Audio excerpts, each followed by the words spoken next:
Yes.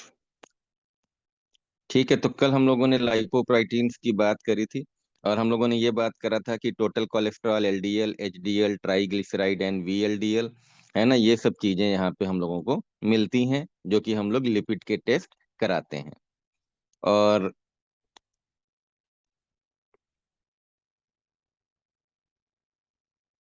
Clinical features में मैंने आपको बताया था, इसको सब लोग पहचानते हैं क्लिनिकल फीचर्स में, है ना, ये जैंथेलिस्मा कहलाता है। और यहाँ पे आंखों के पास, है ना, कल पढ़ाने से पहले किसी ने नहीं देखा था, लेकिन बाद में जब मैंने पढ़ाया और आपसे क्वेश्चन पूछा तो ज्यादातर बच्चों ने देखा है, क्योंकि 40 से 50 साल से ऊपर के जो भी आपके घर में एडल्ट हैं, चाचा, दादा, मामा, नाना, अगर आप उनकी आंखों पे देखेंगे तो कोई ना कोई आपको मिल जाएगा जिन पे ये है, आपको ये चीज देखने को मिल सकती है, जिसको हम लोग क्या बोलते थे, जैंथेलिस्मा। ठीक है, और इसमें क्या होता है, कोलेस्ट्रॉल डिपॉजिट हो जाता है अंडर द स्किन, और जब आईलिड पे जमा होता है तो इसको हम लोग बोलते हैं जैंथेलिस्मा पल्पेब्रम। पल्पेब्रम हम लोग आईलिड के लिए यूज करते हैं, राइट। इसी से मिलता जुलता एक और वर्ड है जिसको हम लोग बोलते हैं जैंथोमा। जैंथोमा। ठीक है, जैंथोमा। जैंथोमा क्या होता है कि ये भी जो है आपका स्किन के नीचे जमा हो जाता है, तो deposition of cholesterol anywhere in the body, कहीं भी जमा हो सकता है। ठीक है, तो मेनली जो है स्किन के नीचे जमा हो जाता है, जो कि हम लोगों को दिख सकता है। और ये जो जैंथोमा है ना, ये आप देखोगे किसी भी, जब भी लिपिड ज्यादा होगा तो आपको मिलेगा। तो they are associated with hyperlipidemia. Hyperlipidemia का मतलब आपको पता है ना, इंक्रीज एलडीएल। तो अगर आपका एलडीएल बढ़ा हुआ है ना, तो आपको जैंथोमा भी देखने को मिल सकते हैं, जैंथेलिस्मा की तरह। और ये चाहे कैसा भी हाइपरलिपिडीमिया हो, कल हमने आपको बताया था प्राइमरी या सेकेंडरी। ठीक है, अगर आप देखोगे तो इस टाइप के स्किन में, ये आप देखो, ये इस टाइप के छोटे छोटे नोड्यूल से जमा हो जाते हैं, है ना, कलर्ड नोड्यूल जमा हो जाते हैं। ये कई तरीके का होता है। ये भी देखिए फैट डिपोजिशन है, ये नी में है ना, मरीज की नी में है। तो इस टाइप का दिख सकता है जिसमें फैट डिपॉजिट हो जाता है ना, और कहीं कहीं पे किसी भी बॉडी के किसी भी पार्ट पे इस टाइप के छोटे छोटे से लिपिड डिपोजिशन के, है ना, वो बन सकते हैं। तो ये जैंथोमा कहलाते हैं। ठीक है, तो आप इसमें अगर आप ध्यान दो तो कल क्लिनिकल फीचर्स में बताया था मैंने कि नॉर्मली अगर एलडीएल बढ़ा हुआ है तो हमारा क्या होता है, पेशेंट्स ज्यादातर एसिम्टोमेटिक होते हैं, कोई प्रॉब्लम नहीं होती। बाई चांस जब हम ब्लड टेस्ट कराते हैं, लिपिड प्रोफाइल कराते हैं, तो हमें उनका एलडीएल बढ़ा हुआ मिलता है। फिर अगर आप देखोगे तो जैंथोमा या जैंथेलिस्मा आपको मिल सकते हैं, है ना। और ये आपको मैंने बता दिया कि क्या होता है। कभी कभी मरीज पेनक्रिटाइटिस को लेके प्रेजेंट कर सकता है ना, और या एमआई और स्ट्रोक पड़ने के बाद जब मरीज आता है तो हम लोग लिपिड देखते हैं तो बढ़ा हुआ मिल सकता है।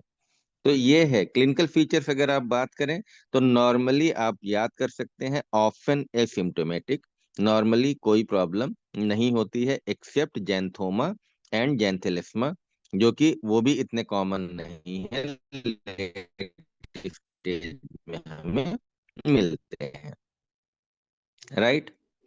अब आप देखो था कि ये 5-6 टाइप की दवाइयां हैं, जिसमें जो स्टैटिन है, ये देखिए मैंने यहाँ पे निशान लगाया है ना, स्टैटिन। स्टैटिन हमारी ये फर्स्ट लाइन है, ये फर्स्ट लाइन है। तो आपको मेनली स्टैटिन पढ़ना है और स्टैटिन के बारे में सीखना है।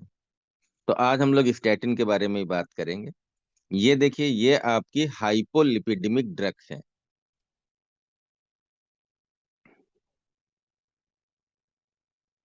राइट, हाइपोलिपिडेमिक ड्रग्स हैं।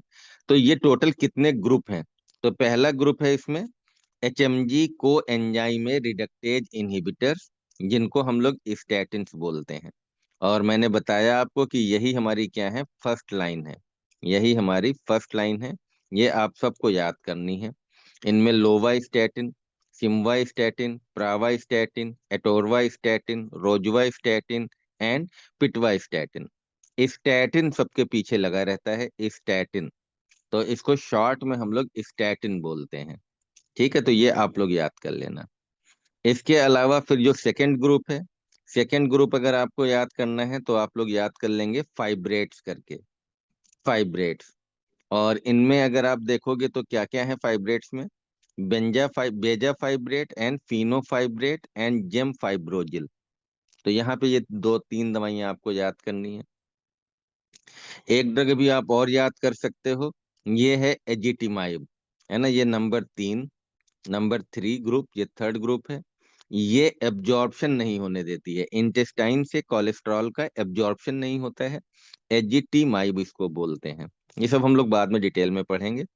चौथा है बाइल एसिड सिक्वेस्ट्रेंट, जिसमें जो है कोलेस्टाइरामीन, कोलेस्टिपॉल एंड कोल्फिवेलम, ये हैं आपकी। पांचवा आप देख लो, पांचवा आपकी निकोटिनिक एसिड है, ठीक है, जो कि ट्राइग्लिसराइड सिंथेसिस इनहिबिटर्स कहलाती हैं। तो ये 5 ग्रुप की दवाइयां हैं, लेकिन इनमें जो आपको यूज करनी है वो पहला स्टैटिन यूज करनी है, ठीक है। अब आप देखो, स्टैटिन की अगर हम लोग डोज की बात करें तो यहाँ पे हम पोटेंसी के हिसाब से क्लासिफाई कर रहे हैं, है ना, स्टैटिन का जो क्लासिफिकेशन है अकॉर्डिंग टू दियर पोटेंसी। अब ये कैसे जो है पोटेंसी का है, तो यहाँ पे हम लोग देखेंगे, है ना, यहाँ पे 3 तरीके से दिया जा रहा है। पहला लो इंटेंसिटी, दूसरा मॉडरेट इंटेंसिटी, तीसरा हाई इंटेंसिटी। लो इंटेंसिटी का मतलब है कि ये वाले ग्रुप की दवाइयां एलडीएल को 30% तक कम कर सकती हैं, मॉडरेट वाला 30 से 50% तक कम कर सकती है, हाई इंटेंसिटी 50% तक कम कर सकती है, ठीक है। तो मरीज का कितना कोलेस्ट्रॉल बढ़ा हुआ है उसी हिसाब से हम लोग डोज सेलेक्ट करते हैं। अगर एटोरवास्टैटिन की बात करें तो ये बहुत ही बढ़िया ड्रग है, मजेदार ड्रग है। और इसको अगर हम लोग 10 से 20 मिलीग्राम की रेंज में देते हैं, 10 टू 20 मिलीग्राम की रेंज में, तो ये 30 से 50% तक एलडीएल को कम करने में सक्षम है। अगर हम इसकी डोज बढ़ा देते हैं, 40 टू 80 मिलीग्राम पर डे कर देंगे, तो ये लगभग 50% से ज्यादा कम करने में सक्षम है, ठीक है। रोजवा स्टैटिन की डोजिंग थोड़ी सी चेंज है ना, इसकी रेंज अगर आप देखो तो 5 से 40 तक है। अगर हम लोग 5 से 10 मिलीग्राम देंगे तो इसका इफेक्ट 30 से 50% वाला, और 20 से 40 तो more than 50% LDL can be decrease, ठीक है। तो हर ड्रग की डोज अलग अलग होती है।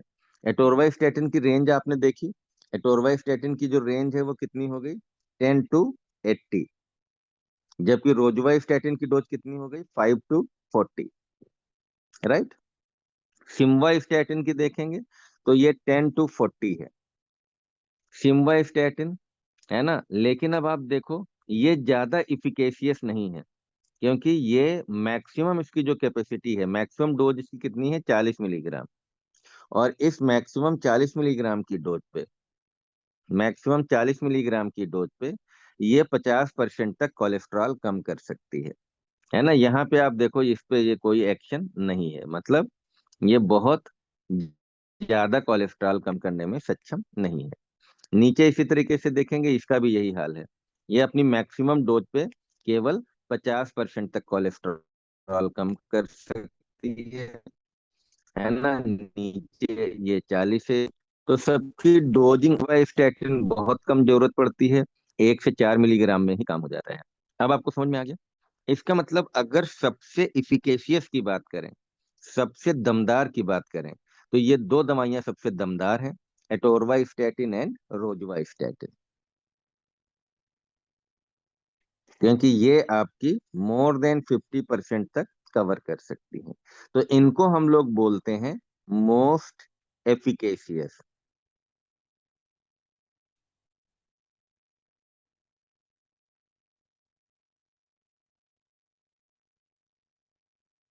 ये वर्ड आपको याद रखना है, मोस्ट एफिकेशियस। मोस्ट एफिकेशियस का मतलब होता है इनकी इफिकेसी सबसे ज्यादा है, ठीक है।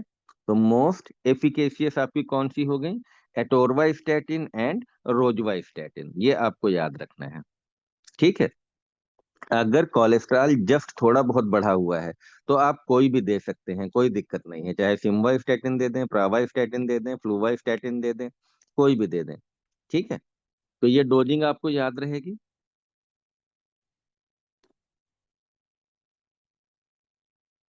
इसका आपको निमोनिक बनाना है ना? तो निमोनिक आप लोग बना लोगे पहले पहले अक्षर से, जिससे कि आप लोग याद कर पाओ। तो ए है, आर है, एस है, पी है, और एफ है, और पी है। ठीक है, तो ये आप देखना कोई अच्छा सा निमोनिक बनवा लेना। ठीक है,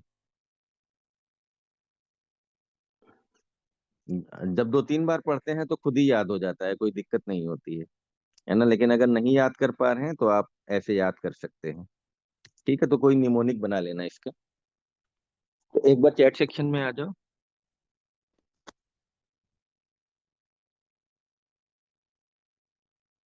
चैट सेक्शन में मैं जानबूझ के आपको लेके आता हूँ, है ना? तो मैंने आपको बताया कि जब भी आपको ट्रीटमेंट करना है, तो ट्रीटमेंट करने में जो फर्स्ट लाइन हमारी ड्रग है वो कौन सी है? स्टैटिन्स। स्टैटिन्स। Very good.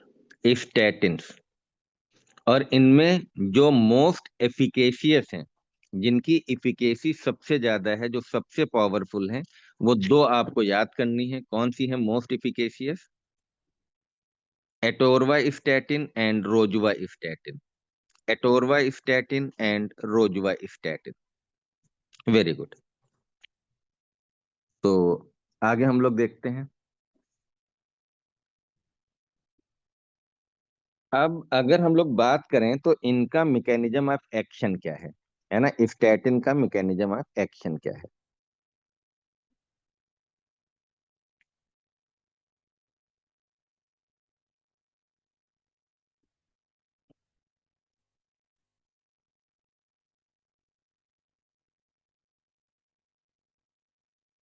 तो mechanism of action of statin. ठीक है, ये आपको याद करना है। कैसे काम करती है? तो सबसे पहले आपको ये सीखना पड़ेगा कि हमारी बॉडी में कोलेस्ट्रॉल बनता कैसे है। तो हमारी बॉडी में कोलेस्ट्रॉल बनने के लिए एसिटाइल को एंजाइम ए की आवश्यकता होती है। और एसिटाइल को एंजाइम ए से एच एम जी को एंजाइम ए बनता है। और एच एम जी को एंजाइम ए से हमारा मिवेलोनेट बनता है। और इस मिवेलोनेट से हमारा कोलेस्ट्रॉल बनता है। ये प्रोसेस है कोलेस्ट्रॉल बनने की। और भी स्टेप हैं, इसके बीच और भी बहुत सारे स्टेप हैं। ठीक है, यहाँ पे many steps.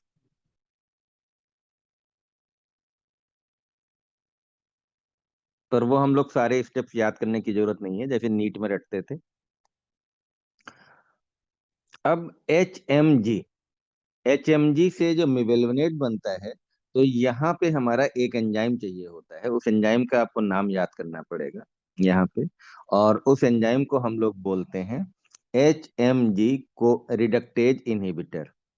H M G को एंजाइम ए रिडक्टेज। ठीक है, ये एंजाइम हमें चाहिए होता है। और अगर हम लोग बात करें तो ये हमारा जो है रेट लिमिटिंग स्टेप है। This is a rate limiting step. Rate limiting step. Rate limiting आप लोग समझते होंगे कि किसी भी साइकिल की जो मेन हमारा स्टेप होता है। और जो स्टैटिन है, अब आपको समझ में आ गया होगा।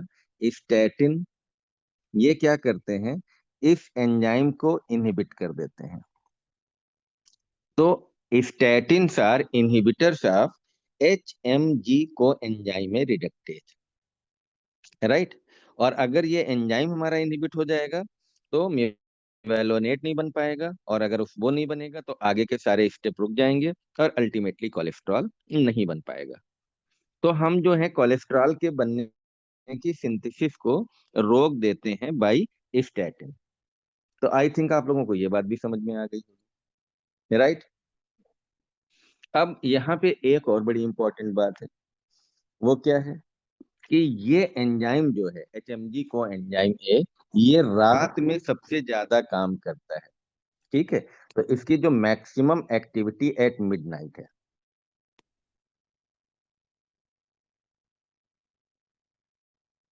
तो maximum activity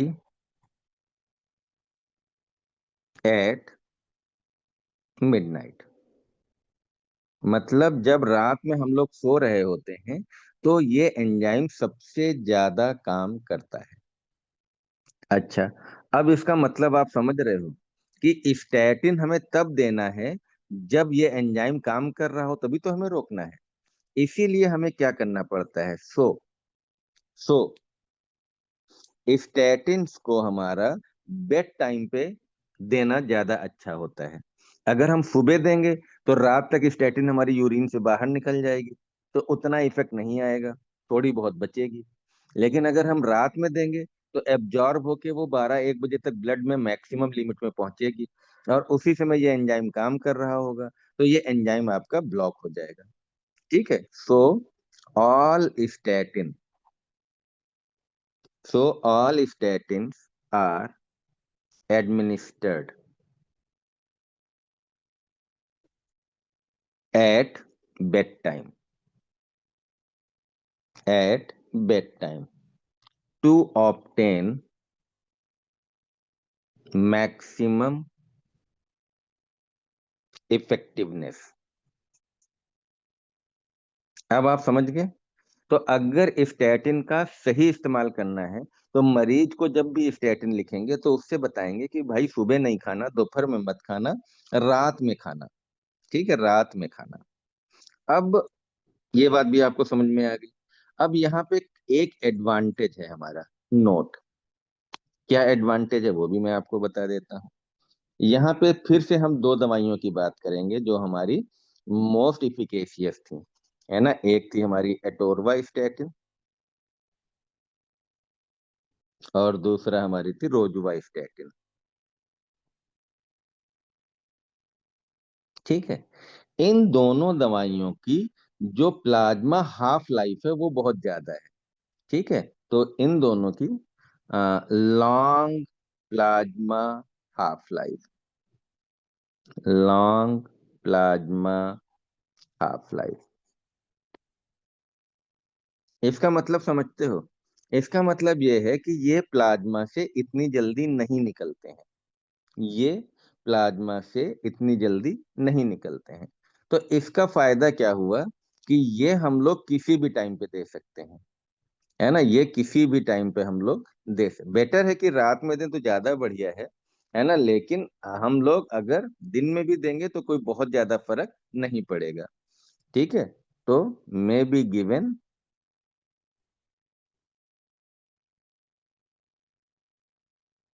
at any time, लेकिन बेटर वही है, बेटर एट बेड टाइम। ठीक है। तो ये बात भी आपको समझ में आ गई। तो एटोर, ये कई बार पूछ लेते हैं कि कौन सी जो है जो रात में देना कंपलसरी नहीं है। तो एटोरवा स्टैटिन एंड रोजवा स्टैटिन हम लोग दिन में किसी भी समय दे सकते हैं। ठीक है। तो ये बात भी आप लोगों को समझ में आ गई होगी। आगे बढ़ते हैं। Common side effects of statin. अब इन दवाइयों को जब आपको यूज करना है तो आपको इन दवाइयों के साइड इफेक्ट्स भी पता होने चाहिए। ठीक है। तो सबसे पहले इसमें एक प्रॉब्लम है मसल से रिलेटेड, यही मोस्ट कॉमन है। तो आपको ये भी पता होना चाहिए। तो मोस्ट कॉमन जो साइड इफेक्ट है इसका, ठीक है, वो किस ऑर्गन पे है, तो मस्कुलर सिस्टम पे है मोस्ट कॉमन, ये पूछा जाता है। ठीक है। और क्या है मसल में क्या दिक्कत हो जाती है, तो मसल में मायल्जिया हो जाती है। अल्जिया लगा हुआ है, अल्जिया का मतलब होता है पेन, तो मसल पेन स्टार्ट हो जाता है। ठीक है। दूसरा, मायोपैथी हो सकती है, यानी कि मसल हमारी डैमेज होना शुरू हो जाती है। और जब मसल डैमेज होना शुरू होगी तो सीके एलिवेशन, क्रिटिनिन काइनेज हमारा बढ़ जाता है। ठीक है। क्योंकि मसल डैमेज की वजह से क्रिटिनिन काइनेज हमारा लेवल बढ़ने लगता है। और बहुत ज्यादा अगर मसल डैमेज हुई तो रैप्डोमायोलाइसिस। मायो का मतलब मसल, लाइसिस का मतलब डैमेज होना, और रैप्डो का मतलब स्केलेटल मसल। ठीक है, तो रैप्डोमायोलिसिस हो सकती है, जहां पे हमारा क्या होता है कि बहुत ज्यादा आपका सीके बढ़ जाएगा, और इवन किडनी डैमेज भी स्टार्ट हो सकती है। ठीक है, तो मसल्स में सब कुछ हो सकता है, मायल्जिया, मायोपैथी एंड रैप्डोमायोलिसिस। ठीक है, तो ये बात आप लोगों को समझ में आ गई होगी।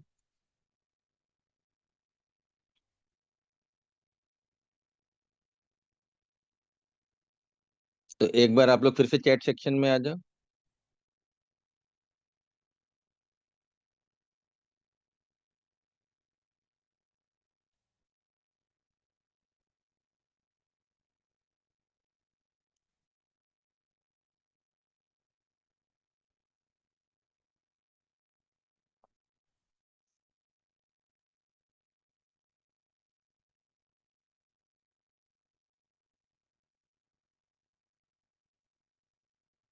कोलेस्ट्रॉल नोड्यूल्स आर हार्ड और सॉफ्ट। ठीक है, तो बहुत हार्ड नहीं होते हैं क्योंकि उसमें फैट डिपोजिशन होता है, तो ठीक है, बीज की कंसिस्टेंसी होती है, ना एकदम पानी जैसे सॉफ्ट होंगे, पफ जैसा होगा, ना स्टोनी हार्ड होगा। ठीक है, तो हल्के से सॉफ्ट ही आप बोल सकते हैं। ठीक है, तो अब आप जल्दी से बताओ कि मसल्स में क्या प्रॉब्लम होती है।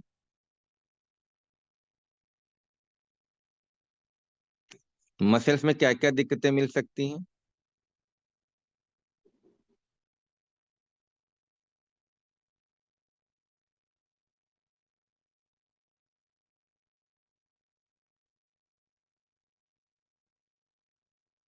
तो myalgia, myopathy, very good, myalgia, myopathy and rhabdomyolysis. Rhabdomyolysis का मतलब ब्रेकडाउन ऑफ मसल्स। और जब भी मसल का ब्रेकडाउन होता है तो सीके बढ़ जाता है। सीके का मतलब क्या होता है? Creatinine kinase. Creatinine kinase, right. बढ़िया। अब आप देखो, अगर रैप्डोमायोलिसिस होती है ना, अगर माइल्जिया है तब तो ठीक है, कोई दिक्कत नहीं, लेकिन अगर रैप्डोमायोलिसिस है ना, और आपका स्टार्ट होता है और सी के लेवल्स आपको चेक करने हैं। ठीक है, तो जैसे ही आपकी मसल पेन स्टार्ट होता है, आप तुरंत सी के लेवल चेक करेंगे। ठीक है, और ये ट्राई करेंगे कि देखने के लिए कि सी के लेवल बढ़ रहा है कि नहीं बढ़ रहा है। तो if muscle pain occurs, stop statin temporarily and check C K level. अगर हमारा जो है ना, सीके लेवल बढ़ा हुआ है, तो switch to a different statin. ये जरूरी नहीं है, जैसे मान लीजिए एटोरवा चल रही तो आप रोजुवा पे शिफ्ट कर दीजिए, रोजुवा चल रही है तो पिटवा स्टैटिन पे कर दीजिए। तो आपको अगर मसल पेन स्टार्ट होता है और सीके लेवल बढ़ने लगता है, तो आपको क्या करना है ना, या तो आप उसको दोबारा से एक बार रीस्टार्ट लोअर डोज से कर सकते हैं, या बेटर है कि आप स्टैटिन को ही बदल दें। सेम जो है, लीवर की दिक्कत भी आ सकती है मरीज को। तो जिन लोगों का स्टैटिन चल रहा है उन लोगों को लीवर की दिक्कत भी आ सकती है। और लीवर में क्या होता है कि लीवर के एंजाइम्स बढ़ जाते हैं, एएसटी और एएलटी, जिसको हम लोग एसजीपीटी और एसजीओटी भी बोलते हैं। तो अब आपको ये भी पता होना चाहिए कि जिन मरीजों को स्टैटिन चल रहा है, अगर आप उनका एलएफटी कराएंगे, लीवर फंक्शन टेस्ट कराएंगे, तो एसजीपीटी एसजीओटी बढ़ा हुआ मिल सकता है। तो उसमें कोई घबराने की बात नहीं है ना। जब तक दवाई चलेगी तब तक बढ़े होंगे, जब आप दवाई स्टॉप करेंगे तो आपका वो रिवर्सिबल है। ठीक है, इसकी वजह से मरीज को कोई प्रॉब्लम नहीं है, यूजली एसिम्टोमेटिक एंड रिवर्सिबल। ठीक है, लेकिन अगर लीवर डैमेज बहुत ज्यादा होता है ना, सीवियर लीवर डैमेज अगर होती है, तो आपको पता है कि लीवर डैमेज की वजह से जॉन्डिस हो सकती है। और जॉन्डिस होगी तो यूरिन आपका येलो कलर का होने लगेगा, थकान सी लगने लगेगी। ठीक है, तो ये भी आपको ध्यान रखना है। अब इस चीज में आपको मैनेजमेंट कैसे करेंगे? तो जब भी आप स्टैटिन शुरू करें तो मॉनिटर एलएफटी, आप लीवर फंक्शन टेस्ट करा लें। पहले तो बिफोर स्टार्टिंग स्टैटिन, स्टैटिन को शुरू करने से पहले, जिससे कि आप ये देख सको कि बाद में जब बढ़ेगा तो पहले कितना लेवल था और अब बढ़ने के बाद कितना हो गया। एंड बीच बीच में भी आप करा लोगे, एंड पीरियोडिकली इफ सिम्टम्स अकर, तो 2-3 महीने 6 महीने पे आप उसको बीच बीच में एलएफटी कराते रहो। राइट। तो muscle damage and liver damage, ये दो इंपॉर्टेंट साइड इफेक्ट आपको मैंने बताए। इसके अलावा कुछ कुछ और साइड इफेक्ट्स हो सकते हैं। जैसे हमने पहले भी आपको बताया है कि 3 बीमारियां हैं जो आपको एक साथ अक्सर देखने को मिलती हैं। हाइपरटेंशन हमने जब पढ़ाया था तब बताया था, डायबिटीज मेलाइटस, और तीसरी है ना ये लिपिड डिसऑर्डर, लिपिड डिसऑर्डर। तो इसका मतलब है कि आप ब्लड शुगर भी बढ़ा हुआ हो सकता है, और स्टैटिन की वजह से भी जब आप चलाते हैं, है ना, तब भी आप देखो कि स्टैटिन का साइड इफेक्ट है इंक्रीज ब्लड शुगर। तो आपका, अगर मान लो कोई डायबिटिक पेशेंट नहीं है तो उसको उसका ब्लड शुगर बढ़ा हुआ आ सकता है, मेमोरी इश्यू हो सकते हैं, फॉरगेटफुलनेस हो सकती है, कंफ्यूजन हो सकता है, और कुछ हमारी जीआईटी की प्रॉब्लम है। किसी भी जब दवा को खाते हैं तो नौजिया हल्की फुल्की महसूस होती है, ब्लोटिंग, गैस की दिक्कत या कॉन्स्टिपेशन भी हो सकता है। तो ये कुछ कॉमन साइड इफेक्ट हैं जो स्टैटिन से आ सकते हैं। मेनली आपको दो याद रखने हैं, मायोपैथी एंड लीवर डैमेज। ठीक है, और उन दोनों को फॉलो करना है। अगर मसल पेन होता है स्टैटिन शुरू करने के बाद तो सीके यानी कि क्रिएटिनिन काइनेज आपको मेजरमेंट कराना पड़ेगा, और एलएफटी आपको स्टैटिन देने से पहले भी देना है और बीच बीच में भी चेक कराना है। तो ये बात भी समझ में आ गई होगी। राइट। अब आप आ जाओ कॉन्ट्रा इंडिकेशन, यानी कि किन किन मरीजों में स्टैटिन आपको नहीं देना है। तो कॉमन है, आपको प्रेगनेंसी में नहीं देना है, या जो फीमेल्स ब्रेस्ट फीडिंग करा रही हैं। ठीक है, क्योंकि कोलेस्ट्रॉल ही नहीं बनेगा बच्चे में, है ना, तो दूध में भी निकल रहा है, तो कोलेस्ट्रॉल बनना जरूरी है। कल मैंने पिछली बार, हाँ, कल ही के लेक्चर में बताया था कि बहुत सारे जो नेचुरल हार्मोन हैं वो कोलेस्ट्रॉल बनाते हैं, कोलेस्ट्रॉल चाहिए होता है। तो कोलेस्ट्रॉल हार्मफुल है अगर एक्सेस अमाउंट में है, पर बॉडी के लिए जरूरत भी है। ठीक है, या पहले से किसी का लीवर डैमेज है, एक्यूट लीवर डिजीज है, कोई बीमारी उसकी है, एक्टिव लीवर डिजीज। अब अगर कोई पहले से एक्टिव लीवर डिजीज है, आपने दे दिया, तो लीवर डैमेज होने के और चांस बढ़ जाएंगे। तो लीवर बीमारियों में भी स्टैटिन नहीं देना है।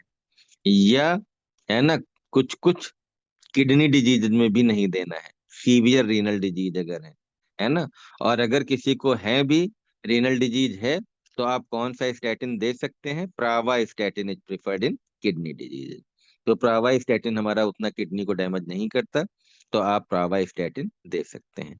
तो these are the contraindication of statin. ठीक है, तो ये भी समझ में आ गया होगा आपको। तो फिर से एक बार चैट सेक्शन में आ जाए।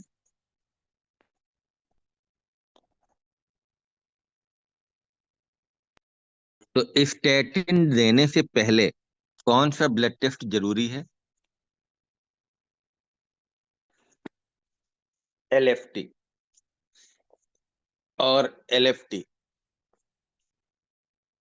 ठीक है, स्टैटिन देने से एलएफटी में कौन सा पैरामीटर बढ़ सकता है, ज्यादा हो सकता है?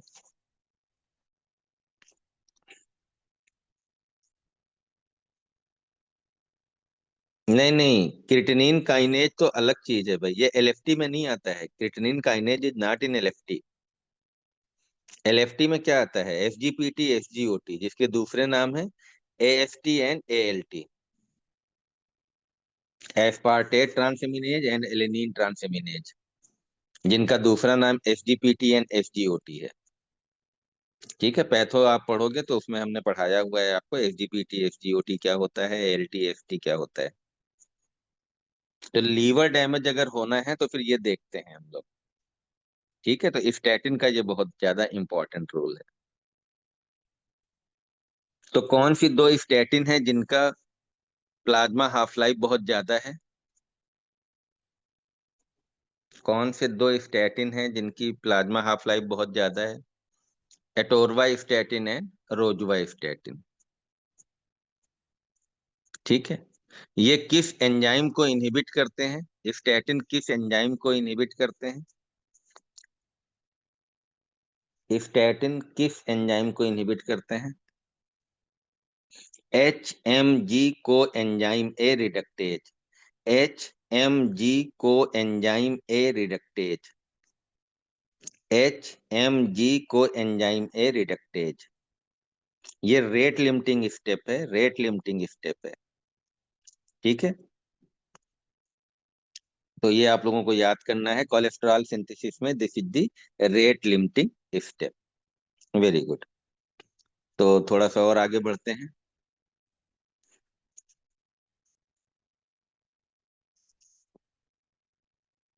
अब आप देखो, ड्रग इंटरेक्शन मतलब क्या हुआ कि स्टैटिन को किस किस दवाइयों के साथ नहीं देना है, या अगर हम देंगे तो याद रखेंगे। तो अवॉइड कंबाइनिंग विद, कहाँ कहाँ पे हम लोगों को ध्यान रखना है। तो अभी हमने आपको बताया था स्टार्टिंग में कि एक दूसरी ड्रग है जो कि हमारी कम करती है LDL को, वो है फाइब्रेट्स। ठीक है, तो फाइब्रेट्स और स्टैटिन को कंबाइन नहीं करना है ना, क्योंकि मसल, दोनों ही मसल डैमेज करती हैं। तो मसल डैमेज का चांस क्या हो जाएगा, बढ़ जाएगा। ठीक है, फाइब्रेट्स आप फिर से देख लो एक बार, अगर आपको नहीं याद आ रहा है तो मैं आपको याद दिला देता हूँ कि जब हमने आपको क्लासिफिकेशन अभी बताया था,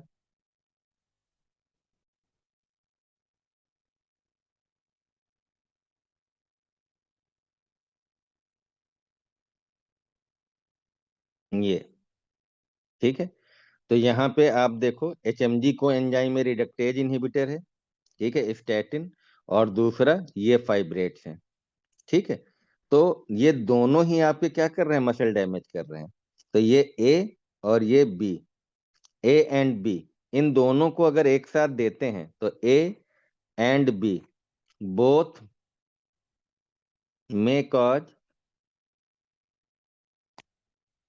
मायल्जिया या मायोपैथी। तो इसलिए, है ना, A एंड B को जो है हमें साथ में देने से अवॉइड करना है। ठीक है, तो अब आपको याद रहेगा मेरी समझ में। तो fibrates, gemfibrozil increase the risk of muscle damage. इसके अलावा ये मैक्रोलाइड एंटीबायोटिक्स के साथ में नहीं देते हैं, खास तौर से क्लैरिथ्रोमाइसिन या एरिथ्रोमाइसिन। ठीक है, ये क्या करते हैं, स्टैटिन के लेवल को बढ़ा देते हैं। तो आपको या तो स्टैटिन की डोज कम करनी पड़ेगी, आपको ध्यान रखना पड़ेगा, वरना टॉक्सिसिटी के चांस रहेंगे। ठीक है, तो अगर ये वाली एंटीबायोटिक दे रहे हैं तो उनके साथ आपको स्टैटिन का लेवल ध्यान रखना पड़ेगा। इसी तरीके से एजोल एंटी फंगल, इनके साथ भी थोड़ी सी दिक्कत है, क्योंकि लीवर टॉक्सिसिटी बढ़ने के चांस होते हैं। तो कीटोकोनाजोल या इट्राकोनाजोल, इनके साथ में हमें थोड़ा सा ध्यान देना पड़ेगा।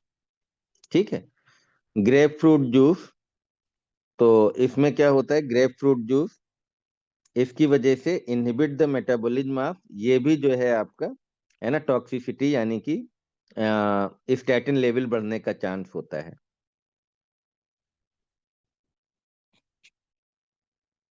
अब अगर इसकी डिटेल हम लोग बात करें, ठीक है, तो होता क्या है मैं आपको बता दूं थोड़ा सा, कल फिर डिटेल में और बता देंगे कि जो हमारा स्टैटिन के मेटाबोलाइजिंग एंजाइम है लीवर में, जैसे मेनली CYP3A4, ये सब मैंने फार्मा में आपको पढ़ाया हुआ है। तो ये मेटाबोलाइजिंग एंजाइम अगर हमारे इनहिबिट हो जाएंगे तो स्टैटिन का लेवल बढ़ने का चांस रहता है। तो इस पे हम लोग कल ज्यादा चर्चा करेंगे, आज अभी मैं नहीं बताना चाह रहा हूँ। ठीक है, अब आप देखो मॉनिटरिंग गाइडलाइंस। मॉनिटरिंग गाइडलाइंस, अगर हम स्टैटिन किसी को दे रहे हैं तो क्या क्या आपको ध्यान रखना है। हम्म, तो दो चीजें तो आपको याद ही हो गई, लीवर फंक्शन टेस्ट और creatinine kinase. Liver function test कब इंपॉर्टेंट है ना, बिफोर स्टार्टिंग, स्टैटिन देने से पहले और उसके बाद भी हर 2-3 महीने पे आपको एलएफटी कराना है। और क्रिटिनिन काइनेज, खास तौर से अगर बॉडी में मस्कुलर पेन स्टार्ट होता है तो क्रिटिनिन काइनेज भी कराना है। इसके अलावा लिपिड प्रोफाइल तो आप लोग कराओगे ही, है ना, लिपिड प्रोफाइल। तो लिपिड प्रोफाइल आप इस जब ज्यादा होगा तभी तो आप स्टार्ट करोगे। और इसके बाद लगभग हर 2 महीने पे, आफ्टर 6 to 8 वीक, है ना, एवरी 2 मंथ आप लोगों को मॉनिटर करना है। तो मॉनिटर एट एवरी 2 मंथ।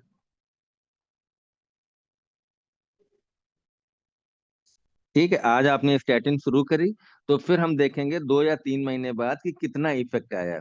है ना, डोज कम करने की जरूरत है या चलने दें अभी, है ना, या ना चलने दें। ठीक है। और कल हमने बताया था आपको डाइट भी चेंज करनी है। तो अगर मिला जुला इफेक्ट आता है तो हो सकता है आपको स्टैटिन बंद कर दें।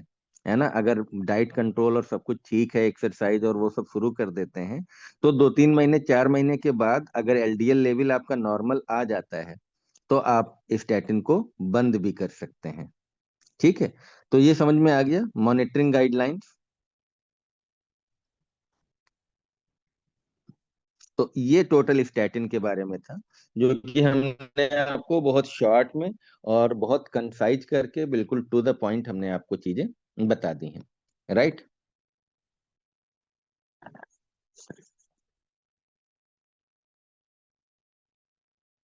तो आप बताओ भाई, सबको समझ में आया?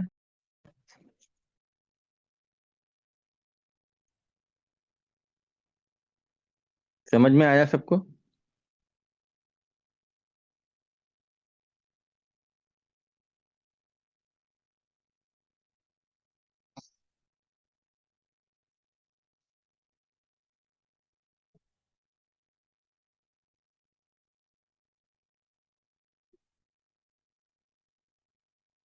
ठीक है। अब यहीं पे चलते चलते मैं तुमको ये बता दूं, और है ना, कि स्टैटिन किन किन मरीजों में देना होता है, इंडिकेशंस, कब से हम लोग स्टार्ट करेंगे और कैसे स्टार्ट करेंगे, तो ये भी मैं आपको बता देता हूँ। राइट।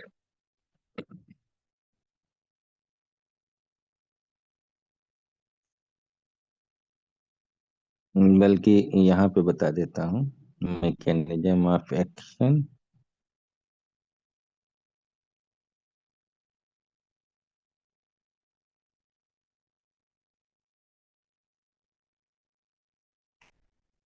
चलो लास्ट में बता देता हूँ, नहीं तो फिर आपको जब नोट्स बनाओगे तो दिक्कत आएगी। ठीक है, तो इंडिकेशंस, इंडिकेशंस ऑफ स्टैटिन्स। ठीक है। तो कब आपको स्टैटिन शुरू करना है? तो मेनली जो है, स्टैटिन हम लोग कब शुरू करते हैं? तो नंबर 1, ठीक है, हाइपर कोलेस्ट्रोलीमिया, हाइपर कोलेस्ट्रेलो कोलेस्ट्रोलीमिया, यानी कि high HDL cholesterol, high LDL cholesterol. क्योंकि एलडीएल अगर किसी का बढ़ा हुआ है, ठीक है, तो हमें करना है। और जो हम लोग स्टार्ट करते हैं, है ना, वो